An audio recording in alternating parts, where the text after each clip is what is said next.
Well, a very good evening and thank you for finding yet another time to join us on Y254 News. My name is Yvonne Anyula, and tonight, being the 14th of August 2018, we are asking how well are you conversant with the government's Big Four agenda pillars? How well are you conversant with the government's Big Four agenda pillars? 22162 is a SMS line. Please keep your SMSs coming, and we'll be eager and happy to sample some of them, of course, as they come in. Today in studio, I'm joined by two guests, Lindsay Nyawera, who is a student at Daystar University, and Maureen Mumbi, who is a student analyst. But before the discussion, let's get to look at the stories making headlines tonight. Tullow Oil plans to triple transportation of crude oil from oil fields in South Turkana to 2,000 barrels daily from January. This comes after authorities struck a deal ending a near 45-day costly blockage. Demanding for improved security in the vast area prone to bandit attacks and a fair share of job tenders, it is a relief to Tullow as it plans to triple its transportation of crude oil in South Turkana. This comes after authorities struck a deal ending the nearly 45-day costly blockage. Trucking of the crude to the dormant Kenya Petroleum refineries tanks in Mombasa will resume from August 22nd or 23rd. About 600 barrels per day were being transported before the impasse, short of the targeted 2,000 barrels per day under the tracking scheme. That has raised concerns at the 400,000 barrels per day targeted by the Petroleum Ministry for export under the early oil pilot scheme may take longer than anticipated. The pilot is aimed at testing the temperature at which the oil will flow and other technical aspects crucial in designing pipeline for full production by 2022. And East African Portland Cement's properties are set to be auctioned to recover 1.4 billion shillings owed to workers following the firm's failure to fully implement a collective bargaining agreement. And as Hilary Dereva reports, the Kenya Chemical and Allied Workers Union has already obtained the services of an auctioneer who will start attaching East African Portland Cement's property upon expiry of the notice. The Kenya Chemical and Allied Workers Union KCAW has already obtained the service of an auctioneer who will start attaching EPCC property upon expiry of the notice. The auctioneer will be seeking to recover 1.4 billion shillings, which is the amount being claimed by more than 400 workers covered in the 2013 and 2015 collective bargaining agreement. The said CBA was the subject of dispute before the Labour Court and the Court of Appeal. EPCC was aggrieved that the court had directed it to increase wages for contract employees. For Y254 Business News, I'm Dereva Hilary. And it is a blow to Nairobi residents who are set to feel the pinch as matatu owners announce they will from September 1st increase fares by up to 30 shillings to cover additional costs. This has greatly been fueled by the attraction of 16% value-added tax on petroleum products.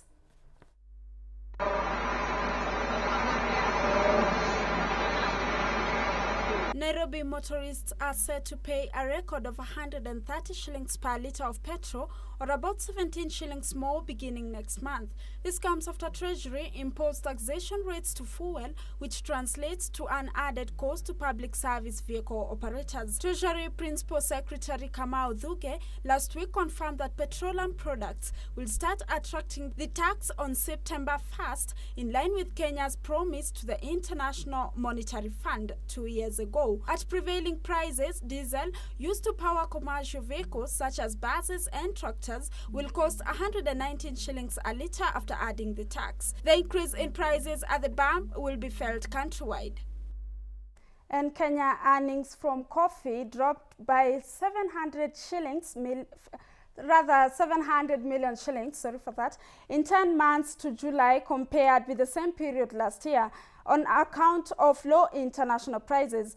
And as Hilary Dereva reports, market data from Nairobi Coffee Exchange indicates that the value of coffee has dropped from 13 billion shillings last year to 13 billion, representing a 5.2% decline.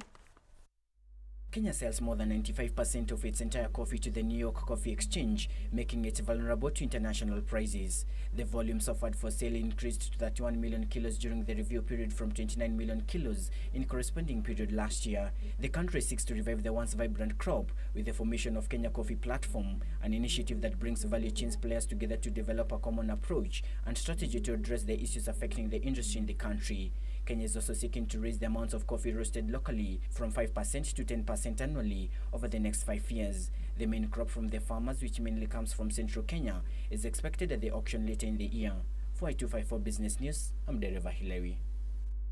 And did you know that artificial intelligence can diagnose eye disease as accurately as some leading experts?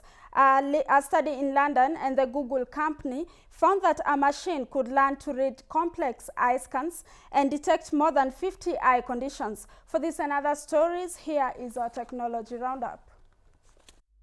The machine can learn to read complex eye scans and detect more than 50 eye conditions. Doctors hope artificial intelligence could soon play a major role in helping to identify patients who need urgent treatment. They hope it will also reduce delays. A team at DeepMind, based in London, created an algorithm or mathematical set of rules to enable a computer to analyze optical coherence tomography, a high-resolution 3D scan of the back of the eye. Thousands of scans were used to train the machine how to read the scans. The artificial intelligence was then pitted against humans. The computer was asked to give a diagnosis in the case of 1,000 patients whose clinical outcomes were already known. Artificial intelligence performed as well as 2 of the world's leading retina specialists with an error rate of only 5.5. Crucially, the algorithm did not miss a single urgent case. Nintendo cracks down on retro games downloads Emu Paradise. An 18-year-old website offering downloads of classic computer games has voluntarily shut down following legal action by Nintendo against 2 similar online portals. All 3 offered a wide variety of old games in an unauthorized format. In its legal action, Nintendo is seeking $150,000 for each Nintendo game offered and up to $2 million for each trademark infringement. Emu Paradise said it could not risk potentially disastrous consequences. It said it intended to remain online but would be taking its sites in a new direction. The 2 websites named in Nintendo's legal action filed in Arizona were Love Retro and Love ROMs and were both registered to the same company, Matthias Designs. Both sites are now closed but offered games originally designed for a number of classic consoles, including those by Sega, Sony, and Atari. For Business Tuesday, I am Abdurazak Ngutia. So, as I had said earlier, we are asking, how well are you conversant with the government's Big 4 agenda pillars? How well are you conversant with the government's Big 4 agenda pillars? And as I had said, our guests in studio are Lindsay Nyawira, who is a student at Daystar University, and Maureen Mumbi, who is a student analyst. Now, the president has assured that implementation of the Big 4 agenda will create job opportunities for the youth. The president, while at the National Youth Day function in Kisii County, cited manufacturing sector as one of the pillars of the Big 4 agenda, is expected to create more than 800,000 jobs annually. He also emphasized on his commitment to clearing obstacles hindering the youth from achieving their full potential. They outlined the measures his administration has taken to empower the youth, including construction of 70 technical and vocational education and training institutions to equip the youth with the requisite skills to secure jobs. The Big 4 pillars, which include manufacturing, affordable housing, food security, and universal health coverage, have provided the blueprint to the future of the state. That there is no doubt. The question is, are the youth up to the task? And if yes, do they understand what is really required of them? Thank you so much, Maureen and Lindsay Nyawira. If you may kindly introduce yourselves for us. Thank you so much. My name is Maureen Mumbi. Yes, I'm also a student, actually at Daystar University, and yeah, I'm doing media studies. Yes. Thank you so much for having me on this program. My name is Lindsay Nyawera. I'm a student. I'm a fourth-year student at Daystar, and also I've been a student leader at Daystar. Thank you so much for coming to the studio today. Do you know about the Big Four agenda? Let's start with you, Maureen. Yes, I actually know about it, and it's actually a funny story how I got to know about it. It was earlier this year. I attended, it was like a conference at KICC, and people were talking about the Big Four agenda. So I was actually very curious, and I got to understand more about it because I've been hearing a lot about it, and but I didn't know what exactly the Big Four agenda is. So it was very informative, and I got to understand what it's really about. Yeah. How about you, Maureen? How did you come to know About the Big Four agenda. To start with, yes, I do know about the Big Four agenda. And I'm a very motivated, funny youth who wants to know what does the government have in store for us. So I actually attended the Jamhuri celebration, and that's when the president got to articulate about the Big Four agendas that he has to improve the economy of the country. Yes. So in layman's language, can you give us the definition of the Big Four agenda so that someone out there, a young person out there, might be in a position to understand it right now? Basically, the Big Four agenda is it is President Uhuru Kenyatta's legacy projects that he plans to take in place before 2022. Basically, it's his strategy, what he plans to do before 2022 comes. So it's just, you know, with a leader, if you're a leader, you need to have a vision. So basically, for me, it's like his vision. Before you get to 2022, what is it that he will have achieved before we get there? Yeah, that's how I understand it. How about you? Do you feel the same about that? A definition. Actually, just to add on what my friend has actually talked about, so the president actually emphasized that he wants to dedicate his time, his resources, his energy in accomplishing these four agendas, because he feels that with these four agendas, the country can actually develop, and it will create employment to the youth. So for me is what the president, the four main things, key things that the president sees that if he implements and makes sure they're accomplished, then the country will develop by 2022. Yes. So which are these Big Four agendas? I've not had any one of you talk about them, the manufacturing, affordable housing. Kindly let us know the Big Four agendas. So you want us to explain? Just break it down for someone out there. Oh, okay. I can break down two of them, then my colleague can break down the other two. It's okay. Yeah, it's okay.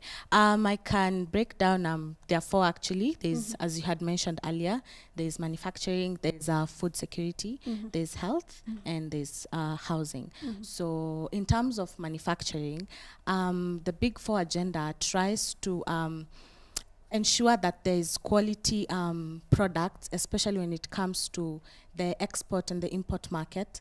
And not only that, but to make sure that the consumer, which is you and I, is protected from different things. For instance, we are facing an issue about sugar. This is something that has been really trending in our TVs and everywhere else. But the funny thing is we wouldn't really be talking about this particular issue if we would have looked at it earlier. So this is actually something that is affecting the manufacturing sector. Also, the other pillar is on there's housing, food security, health. I can also mention on health.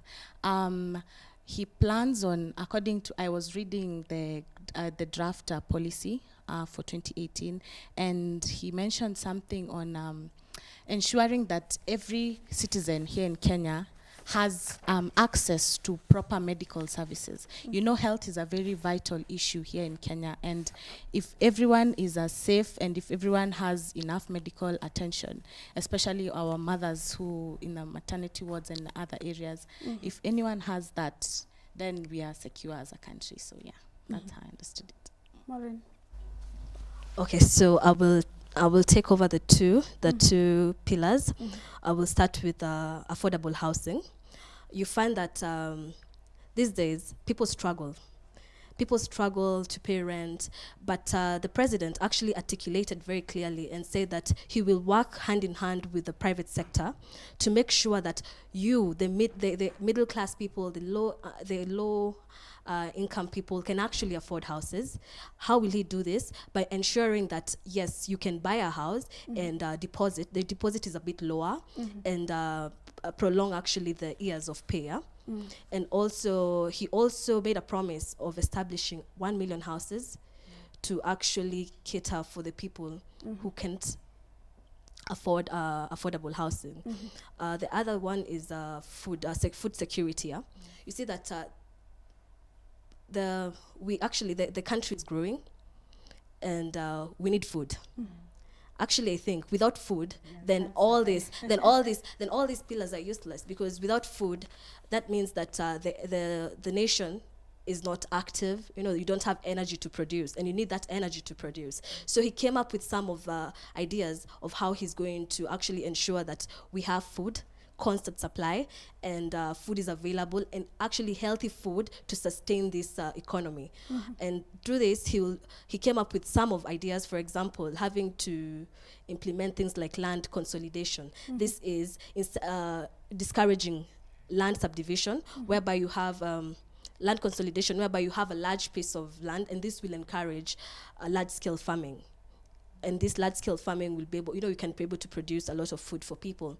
Another thing is helping our farmers.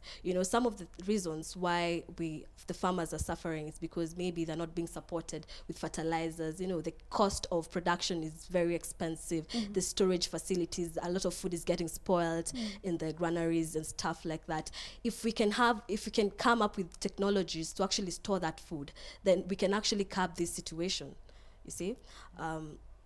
Another idea is for food is probably come up with ways in which you see there's some land policies. You find that there's so much land that is lying idle in Nakuru, in Nandi, all these places. How about we have land policies act that encourage people to actually farm on that land? Yes. So Maureen, let's talk about manufacturing. Yeah.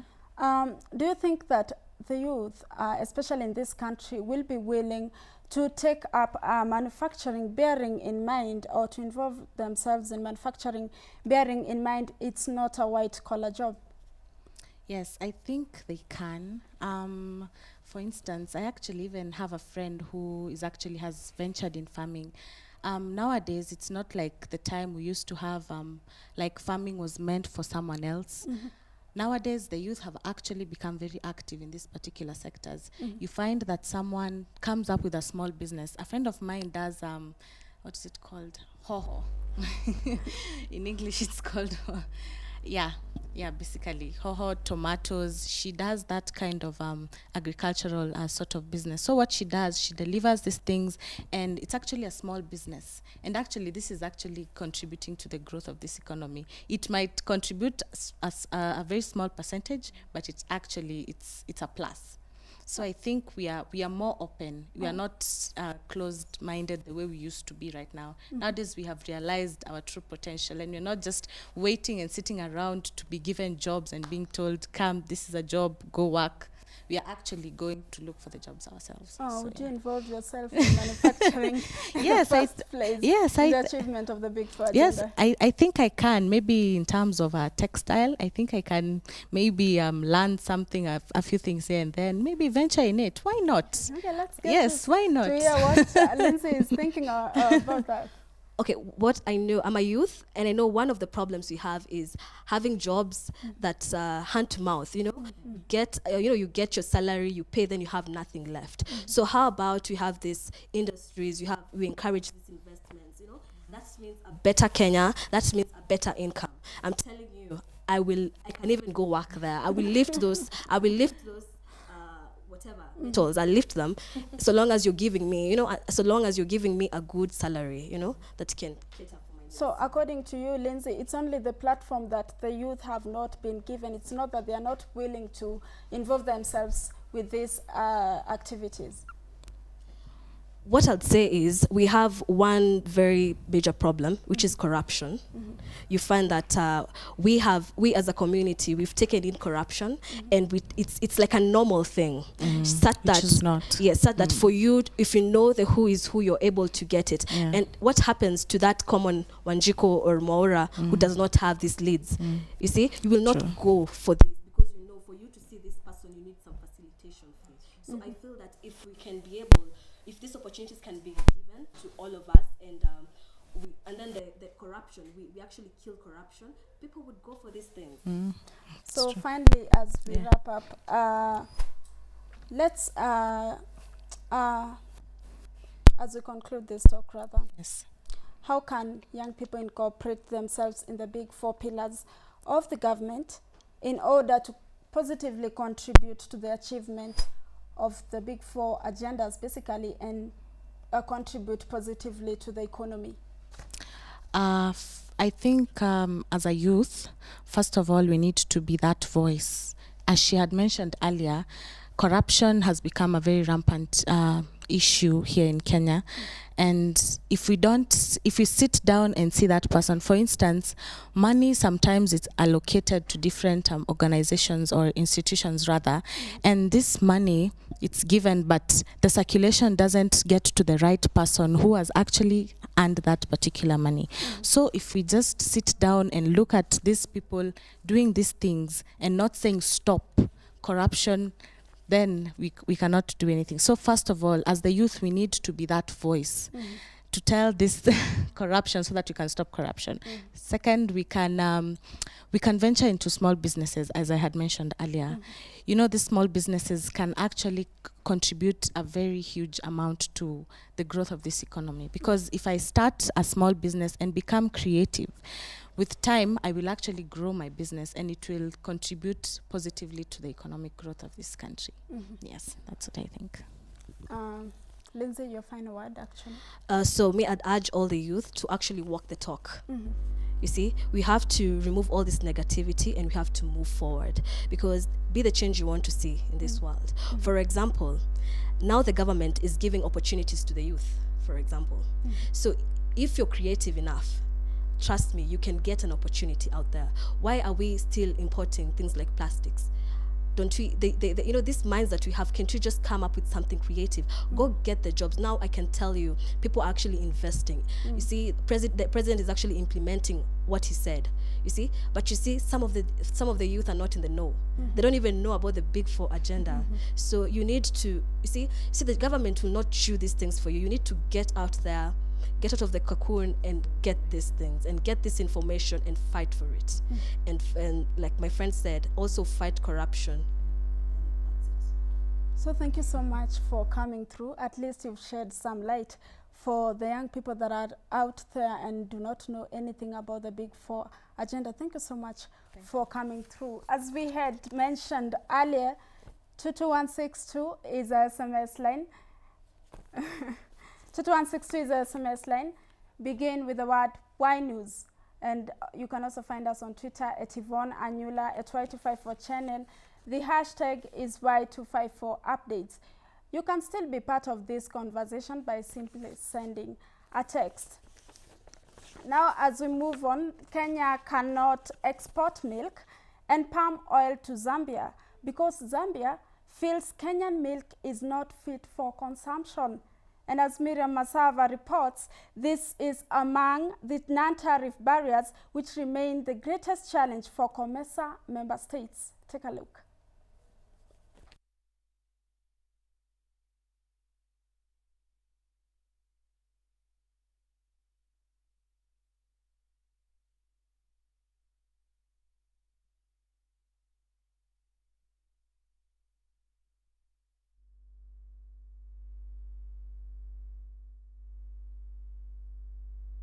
The Common Market for Eastern and Southern Africa, COMESA, says it has so far managed to resolve 199 of the non-tariff barriers, but still have 5 unresolved, 2 of which affect Kenya.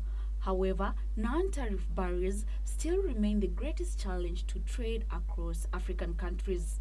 COMESA Secretary General Chilese Mpundu Kapwepwe said there are also a number of sensitive products which member countries will not prefer to have tariffs removed, hampering the process to smooth harmonization of trade laws.